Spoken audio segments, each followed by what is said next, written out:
Garden ನಮ್ಮ ವಿಜಯಪುರ ನಗರದಲ್ಲಿ ಇರುವ ಒಂದು ಅತಿ ಮುಖ್ಯವಾದ ಒಂದು ಕೆರೆ. ಈ ಕೆರೆ ಆದಿಲ್ ಶಾ ಕಾಲದಲ್ಲಿ ನಿರ್ಮಾಣಗೊಂಡಿದೆ. ಇದು ಮೈನರ್ ಇರಿಗೇಷನ್ ಅವರ ಒಂದು ಆಧೀನದಲ್ಲಿ ಇತ್ತು. KBJNL ಇಲಾಖೆಯಿಂದ ಮಾನ್ಯ ಸಚಿವರು, ನೀರಾವರಿ ಸಚಿವರಾಗಿದ್ದಾಗ MB ಪಾಟೀಲ್ ಸರ್ ಈ ಒಂದು ಗಾರ್ಡನನ್ನು ಅಭಿವೃದ್ಧಿ ಮಾಡಿದರು. ನಂತರ MI ಡಿಪಾರ್ಟ್ಮೆಂಟಿಂದ ಮಹಾನಗರ ಪಾಲಿಕೆಗೆ ಇದು ಹಸ್ತಾಂತರ ಆಗಿದೆ.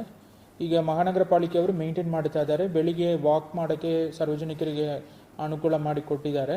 ಆದರೆ ಅದೊಂದು ಫುಲ್ ಡೇ ಅದು ಓಪನ್ ಮಾಡಿ ಕೊಡಬೇಕು, ಸಾರ್ವಜನಿಕರಿಗೆ, ಮಕ್ಕಳಿಗೆ, ಮಹಿಳೆಯರಿಗೆಲ್ಲ ಅನುಕೂಲ ಆಗಬೇಕು ನಿಟ್ಟಿನಲ್ಲಿ ಈಗ ಟೆಂಡರನ್ನು ಕರೆಯಲಾಗಿದೆ. ಟೆಂಡರ್ ಮುಗಿದ ಮೇಲೆ